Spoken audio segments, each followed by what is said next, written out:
What's going on, Miracle Fighters, and welcome back to the Team Miracle 4 channel. Today we'll be taking a look at one of Roxy's newest V Premium decks from V Clan Collection, and that will be the Dark Irregulars Amon deck.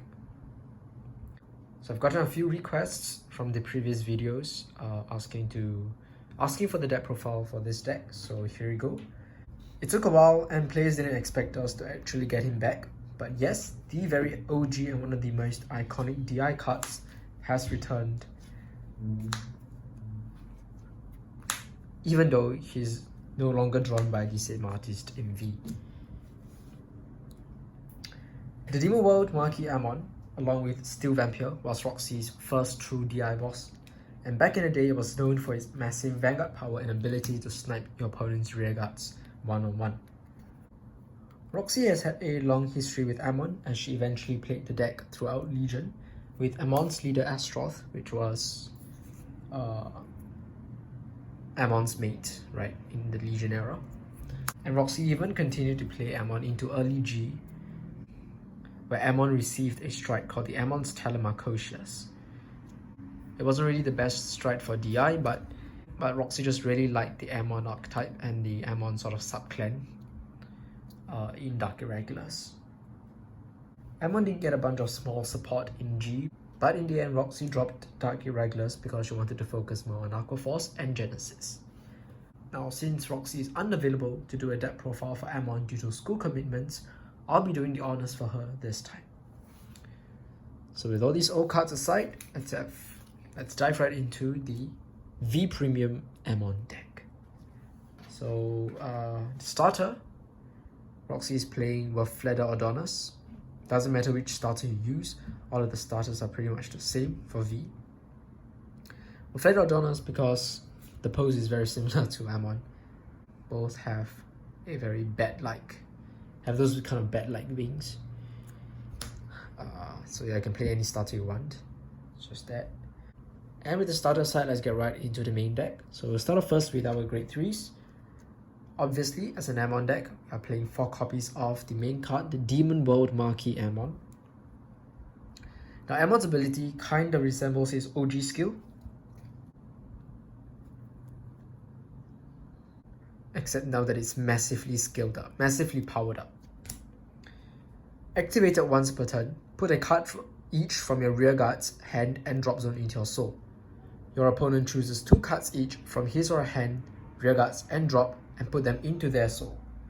If the opponent does not put 6, meaning they put less than 6, then Amon gets an additional drive. Basically, instead of 1-1, this time Amon makes your opponent minuses more than you. Technically, you're kind of helping your opponent to soul charge and maybe get off a couple of effects, but let's continue to Amon's other effects first. Continuous on Vanguard and Rearguard Circle during your turn, this unit gets plus 5,000 power for every 6 cards in your soul. If this card is on Vanguard Circle, it gets plus 10,000 power instead of 5,000. This is pretty insane. So Amon himself already soul charges 3 from his first ability, meaning that the turn you write him and you use the first effect, you will already get a minimum of 6 soul. With Dark Irregulars' ability to mass soul charge, Amon can get really beefy very quickly. So Amon now has additional drives and power. To make Amon the full package, let's have a look at Amon's third ability. Continuous on Vanguard Circle, this unit gets plus 1 critical for every 6 cards in your opponent's soul. So if your opponent has 6 cards in their soul, Amon is 2 crits. If the opponent has 12, Amon becomes 3 crits. With Amon sucking in 6 for the opponent every turn, if the opponent is not using a deck that can mass Soul Blast, or alternatively, if the opponent is using a deck that also soul charges as well, then it gets easier for Amon to accumulate the criticals. Amon in V basically plays with both player souls, and in exchange for potentially giving the opponent soul resource, it gets huge power, crits, and greatly minuses the opponent. Amon can easily hit for over 32k and 2 crits, and by sucking the opponent's hand in, you're making it really hard for the opponent to guard as well.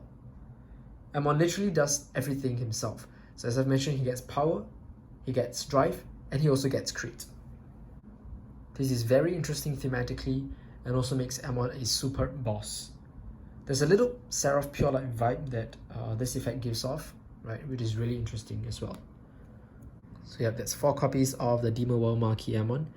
the deck revolves around him, so he's the main, the main grade 3 of the deck.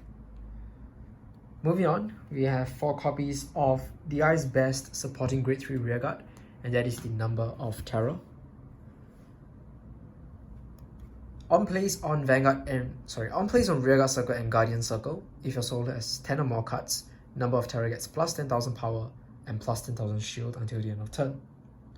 This is a versatile skill allowing you to use him as a beat stake, 23k beat stake for the turn, or a 10k shield for defense. Secondly, if Number of Terror attacks a Vanguard on Rearguard Circle, if your soul has 10 or more cards, you can put one of your other Rearguards into your soul and draw 2 cards. This is pretty insane. Not only are you increasing your soul count, but you're also getting additional hand cards to replenish your card advantage after minusing 3 with Amon. Overall, Number of Terror is a really good card that you want to be playing at 4. Another supporting grade 3 that we play is the Variance Drag form. So on plays on Vanguard and Rearguard Circle, counter +1, you can put a card from your damage zone into your soul, and then put a grade 2 or greater card from your soul into your hand, and put the top card of a deck into your damage zone face down. Very Angel Feather-esque skill, but basically what it means is that you can retrieve a card that you want from your soul into your hand. This can be very useful in helping you to get out your key pieces or additional copies of Amon to rewrite next turn, which you might have soul charged. If you don't draw into Amon and you draw into him and you happen to soul charge your Amon, you can also use him to just get out the Amon. You can just use him to clinch an Amon right the next turn. Drag form is also used to sort of recuperate from Amon's minus, since you can just retrieve a card that you put into soul with Amon's cost. With Amon's first effect. With the cost of Amon's first effect. So that's pretty good. 2 copies of Variance Drag form. And then lastly, for the grade 3s, we have 1 copy of our alternate finisher. Our main finisher is Amon, definitely, being a big Vanguard attacker with double crit and high power. But we have an auto win here. This is the Evil God Bishop Gastille. It's a very long effect, so I'm not going to read out everything. But what Gastille does is it makes the opponent choose which of his skills activate for every 5 cards in your soul. Right. The only time that you use Gastille in is when you reach 20 soul and your opponent has to activate all of these effects. The key highlight of all of his effects is the 4th one, which is your opponent chooses a card from his or her hand and puts it into his or her damage zone face down. So what this means is that if the opponent is at 5 damage and you go into Gastille, and at the beginning of battle phase you activate Gastille's effect, you make your opponent instant lose if the card that they put into the damage zone is not a protect marker or a quick shield. Amon soul charges like mad, and with the Amon support cards that you will see next very soon, 20 soul is easier. 20 soul has never been easier to reach before, making Gastille a very powerful win card. So yeah, play 1 copy of Evil God Bishop Gastille. What you can do is just, if you draw him too early, there are cards that can, plop him into the soul, and with drag form you can retrieve it later on. It's a late game kind of card, so you don't want to be drawing it too early. But we have ways to deal with drawing him early, as you will see very soon. So yeah, that's the grade 3 lineup in this deck. This is an Amon focused deck. Amon is very splashable with the other DI bosses, especially Shaharad. So there are, a lot of variants out there that play Amon. But this deck profile will just feature an Amon focused deck. Alright, having gone through all the grade 3s, we can move on to the grade 2s. We start off first with 4 copies of the new Amon's follower, Ron Jin Lin. This guy is the retrain of the old 12k attacker for Amon, as you can see here. Cut here. Right, so what Ron Jin Lin does is, on plays on Vanguard or Rearguard Circle, you can soul charge 1. Your opponent then chooses up to 1 card from their hand or rearguards and puts it into their soul. If they do not put a card into their soul, you soul charge another 1. Most of the time your opponent won't put any, thus giving you the extra free soul charge. Right, so making Ron Jin Lin an on-play soul charge 2. Second ability of Ron Jin Lin, if your opponent's soul has 6 or less cards, on Rearguard Circle and Guardian Circle, Ron Jin Lin gets plus 10,000 power and plus 10,000 shield. Most of the time, he'll be a 19k beat stick that can also intercept for 15k if you need to. It's really good stuff. Another good stuff DI card that we have is Demonted Executioner, which we are playing at 4 copies in this deck. So Demonted skill is on place on Rearguard Circle. When he attacks a grade 2 or greater unit, it gets plus 5,000 power until end of that battle. So that means that he'll always be able to hit Force Vanguards if he's on Vanguard Circle unboosted. This also makes him the best grade 2 right target that you have for this deck. But his main purpose in this deck is for his second ability, which is on place on Vanguard or Rearguard Circle, counterblast 1, soul charge 3, and if you soul charged 1 or more trigger units, you can draw a card. Demonted Executioner is one of the best soul charges in Dark Irregulars, in V Dark Irregulars, as not only does it go 3 at once, but the potential draw also pluses to your hand. And with Amon, you're minus in your hand, so having any amount of plus, having any form of plussing is really good. So yeah, 4 copies of Demonted Executioner. And then for our final grade 2, we have 3 copies of the Doppel Vampire. Doppel Vampire has 2 abilities. The first is on attack, soul charge 1 and your opponent cannot intercept until the end of the battle. Very annoying effect. It's a pretty good effect, right? It's a repeatable soul charge, but mainly Doppel Vampire is used in this deck for his second ability. When it's in a soul activated, you can counterblast 1 and return it back into your hand. This is a really great ability that can combo well with M1. What this ability means is that you can use Doppel Vampire as soul charge fodder for M1's ability, and then be able to retrieve it back the same turn for 1 counterblast. Compared to maybe some DI decks out there, right, this deck doesn't really use that much counterblast. M1 himself doesn't even use counterblast at all. So counterblast usage is actually kind of light in this deck, which means you can definitely afford to use Doppel Vampire skill multiple times in a game. So yeah, we play 3 copies of him. He's the best, best soul charge fodder, I would say, for Amon. And that's basically it for the grade 2s. Just really generic grade 2s that have to increase soul, that have to plus. And then now for our grade 1s, we start off first with the newly retrained Amon's follower, Fu Jinlin. It's a retrain of the old 10k subclan beta for Amon. Right, so Fu Jinlin is I would say one of the best VDI grade 1s that we've gotten so far. His effect reads, activated once per turn, you can put a card from a hand into your soul, draw a card, and your opponent chooses a card from his right hand and puts it into their soul. Then your opponent may draw a card. This is a great cycling ability that not only increases soul for you, but also digs through your deck deeper for key pieces. Although you're letting your opponent increase soul and filter as well, it's still generally fine in this deck because remember, Amon wants your opponent to have soul in order for it to get additional crits. So making the opponent soul charge can help you achieve that. Not only that, but if the opponent has soul, your Ronjinlins are also 19k, which will form easy magic numbers with all of the great ones. Fu Jinlin also has a second ability. At the beginning of a battle phase, if your opponent's soul has 6 or more cards, you may soul charge 1. If you soul charged, choose one of your units and it gets plus 5k until the end of turn. This ability is so good. It's essentially a free soul charge and free power as long as you're playing the deck right. Fu Jinlin's abilities are also not on place. They're activated and at the beginning of a battle phase, which means that as long as this guy survives or stays on the field, you'll be able to use him basically for the entire game. All in all, Fu Jinlin is really amazing. It just provides so much free soul, so much good filter that you would definitely appreciate playing it at 4 copies. So yeah, playing 4 copies of Fu Jinlin. One thing you can do with Fu Jinlin is you can put let's say you draw Gustile too early, you can just put Gustile into your soul, draw a card, and store Gustile in your soul until you're ready to kill your opponent with Gustile. Then you call out Variance Drag Form and use Drag Form to retrieve the Gustile from the soul.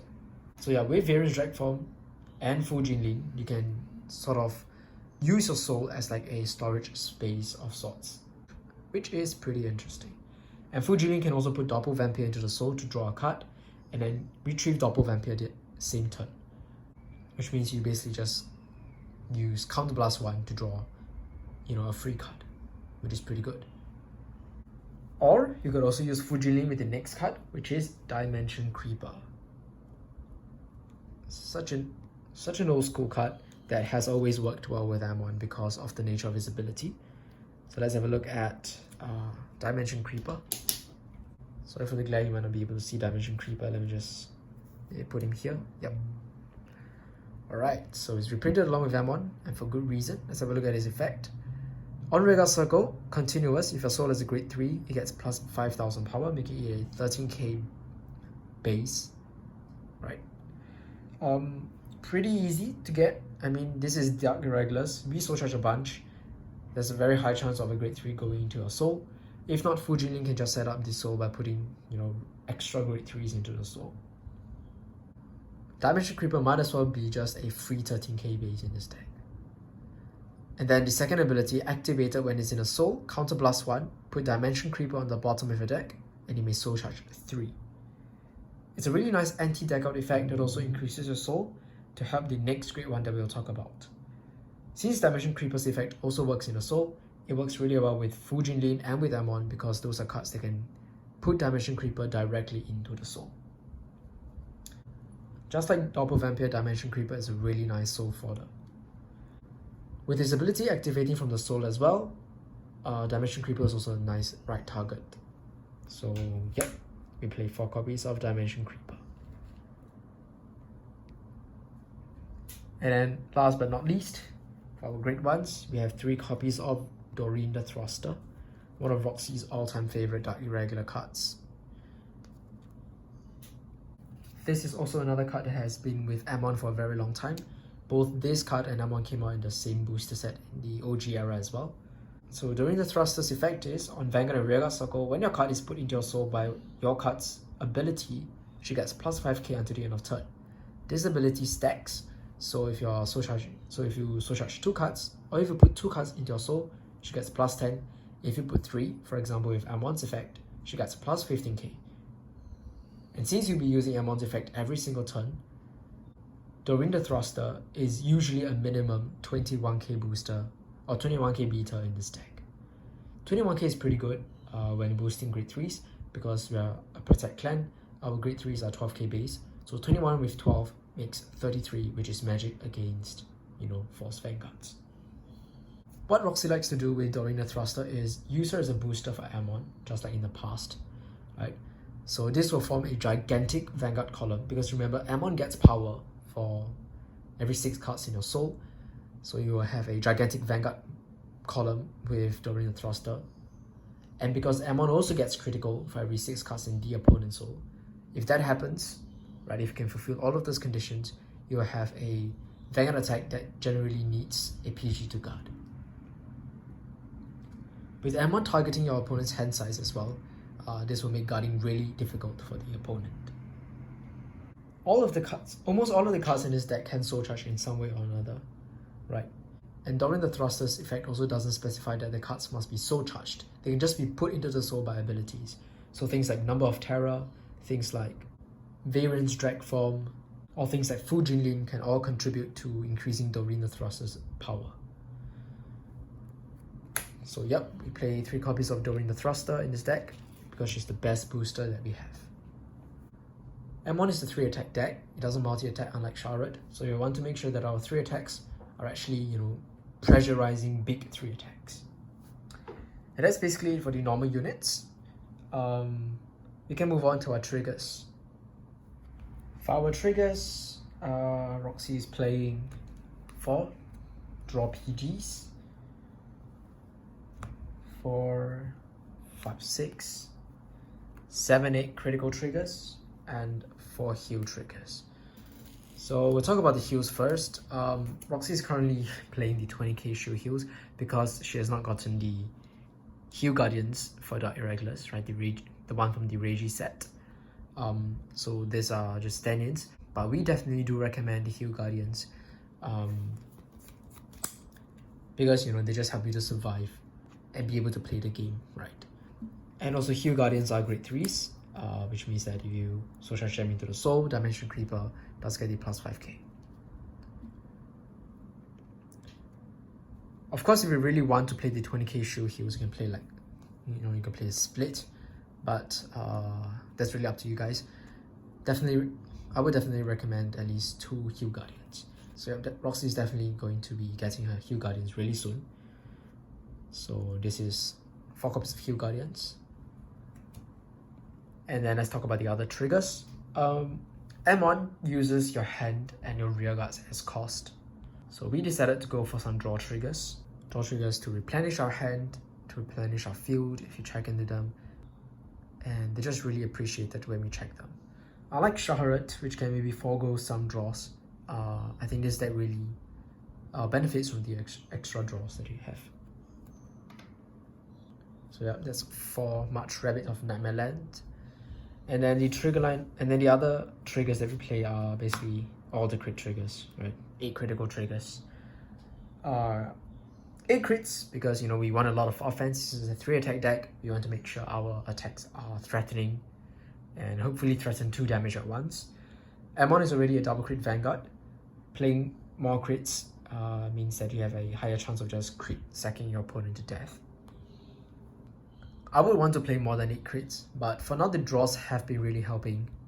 And so, yeah, we have the 4 draws in here. But yeah, you guys can go for the crit sentinels if you want to cut maybe 2 draws. 2 draws or 2 crit sentinels can also work.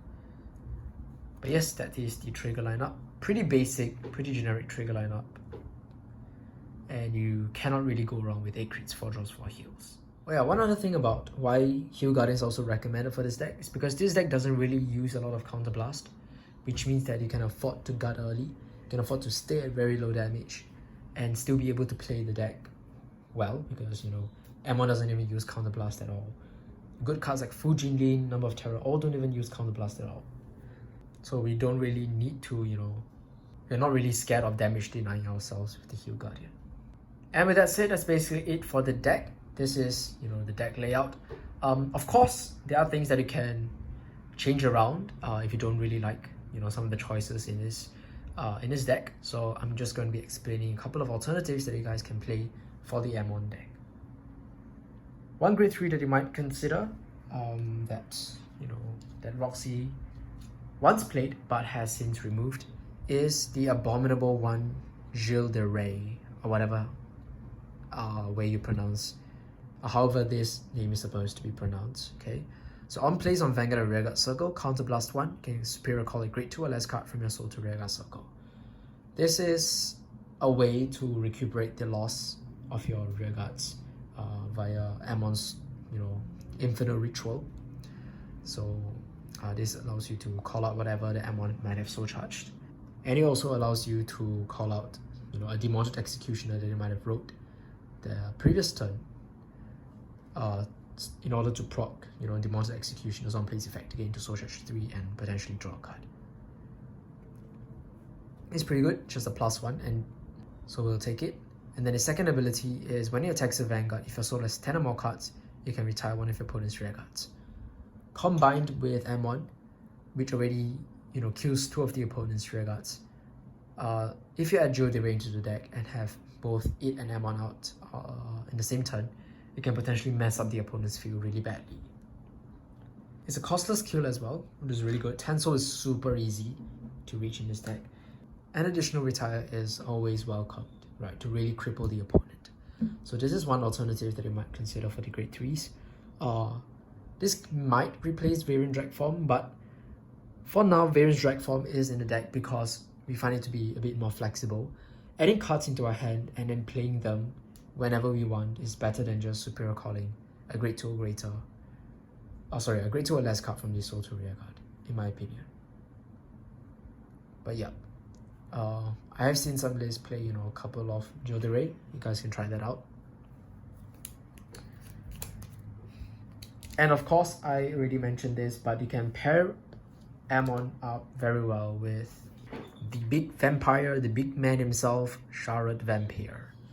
Yeah, so Shaharat Vampire can be sort of like a backup grade 3 to the Amon deck, right? Where you use Amon to set up your soul, cripple the opponent's hand, cripple the opponent's defenses a bit, and then go into Shaharat for the multi-attack kill. So you can definitely play Shaharat as an alternative grade 3 in this deck. Alternative right target, especially in matchups where, you know, Amon might not be that good, which is matchups where the opponent can Soul Blast a ton, right? Or where the opponent really benefits from having you help them soul charge, something like that, right? And Shara just gives you the the alternative grade 3 that you can go into if the situation really asks for it. So I don't think I really need to explain Charlotte too much, but basically it gives your front row units 1k for each card in your soul, and on attack, counter blast 1, stand 1 for front row rear guards. If your soul has 13 or more, you stand 2. You have some pretty beefy attackers in this deck. For example, Number of Terror, for example, Ron Jinlin, so you can really benefit from the restand. Yep, that's Charlotte. And then, I guess for the grade 2s, there's this promo card called Mega Rock Gigants, which we currently don't own yet. But that one is a pretty interesting card that you guys might try out if you have access to it. Okay, so yeah, what it does is Counterblast 1. When it's put on Guardian Circle, can discard 4 cards, and the number of cards discarded from your hand for this cost is reduced by 1 for every 5 cards in a soul. So you can potentially just, most of the time, maybe just discard 1 card, right? Perform one of the following. You either choose one of your units to give it plus 10,000 power until the end of turn, or you can choose one of your units and it cannot be hit until the end of the battle. So this is a defensive ability that, so it's sort of like a Blitz Order, right? It either gives your Vanguard, or you can give whatever unit you want, right? Most of the time it's your Vanguard, right? Plus 10,000 means until end of turn, which means that your Vanguard becomes a 22k base, so it's like a defensive trigger, or you can nullify an attack. Very similar to how a Hue Guardian is played, except this can be played even into the late game. It's a very interesting defensive option that you guys can consider for the grade 2 slots in Amon. Amon is a very generic grade 3, right? So as you see, we play very generic grade 2s. We don't really need any, key specific grade 2s. So Mega Rock Gigant is definitely an option that you guys can consider. Having additional defense is always welcomed, right? And for a deck like Amon, which might not have a a huge enough hand size to guard the next turn, having a confirmed defensive trigger or additional kind of PGs in a hand can really help as well. Counterblast usage, as I've mentioned, is not too much in this deck, so you'll be able to pay for Mega Rock Gigant's effect pretty easily too. So yeah, that's one option for the grade 2 slots. And then for the alternative grade 1 options, there's no best alternative other than the Succubus of Pure Love, Dark Irregulars grade 3 Searcher. Very simple, on plays from hand, top 5 add a grade 3 into your hand, discard 1. And additional ability during your turn, if one or more cards was put into your soul by a card's ability this turn, she's a 13k base. Very easy. M1 puts it, every other card puts cards into your soul, so yeah, most of the time she'll be 13k base. But yeah, Succubus of Pure Love might replace during the thruster very soon, because what Roxy found out while playing the deck is that you really want to ride into Amon and Amon only.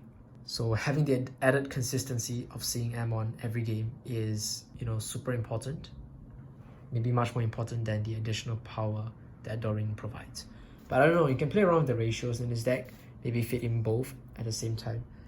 But yes, Roxy will most probably be putting in Succubus of Pure Love into this deck. So yep, this is a very solid alternative to run in the deck. Your grade 3s are all very useful cards, so it doesn't hurt even if you don't get your Amon from the top 5. Getting a Number of Terror or getting Various Drag Form to potentially get out a Amon in your soul is also really good. And once Roxy gets the Hue Guardians, the grade 3 searchers can also search for the Hue Guardians to help in some early defense and stuff. So yeah, maybe we can cut one Doppel, cut one Doreen, throw in at least two Succubus of Pure Love. That might work, right? So that'll be up for more testing. But yes, those are the 3 to 4 different alternatives that you guys might want to consider for this deck. Overall, Amon is a very versatile card that can be used as its own boss, just like in this deck, or it can be splashed into other DI builds like in Shaharat. Amon is a boss card that switches quite a bit on its own as well, and can help set up DI's many strong finishers like Hope on Damp, Gastille, and the Master of Fifth Element. In fact, Gastille's spot you can put in Hope on Damp if you don't really like Gastille, because Gastille really only works when the opponent is at 5 damage. That's where the auto win comes in. But Hope on Damp is very similar to an auto win as well, and it doesn't need the opponent to be a 5 damage. Hope on them is the guard restrict for Dark Irregulars that makes the opponent have to guard with 20k shields every single time they call cards to the Guardian Circle. And then Master of 5th Element is the one that restands all of the units if you have 15 or more cards in soul, or something like that. So yep, the Amon support really soul charges quite a bit, and you can reach 20 soul very easily. Not just that, but Amon can be a decent beat stick on his own because his ability to get powerful cards in your soul also works on Rearguard Circle, which sort of makes sense to pair him up with Sharon Vampire too. Compared to the previous V Clan collection, which featured Reiji, this time Dark Irregulars really got a powerful set of cards. I guess it's Bushiroad's way of compensating us after whatever they gave Reiji. Both Roxy and I are also really glad that an iconic unit like Amon was given such a good skill in its retrain form, and Fujinin and Ronjinin got really good upgrades as well. Amon definitely does live up to its hype, and we are really glad that it happened this way. With that said, I hope you guys enjoyed this deck profile. We'll be featuring more of this deck in action, so do stay tuned for that. Till then, if you guys have any comments or queries about this deck, do leave them in the comment section down below. If you have any suggestions to improve on this deck, do let me know as well. Any constructive feedback will be greatly appreciated. Once again, thank you guys so much for watching. I'll see you guys in the next one. Bye guys.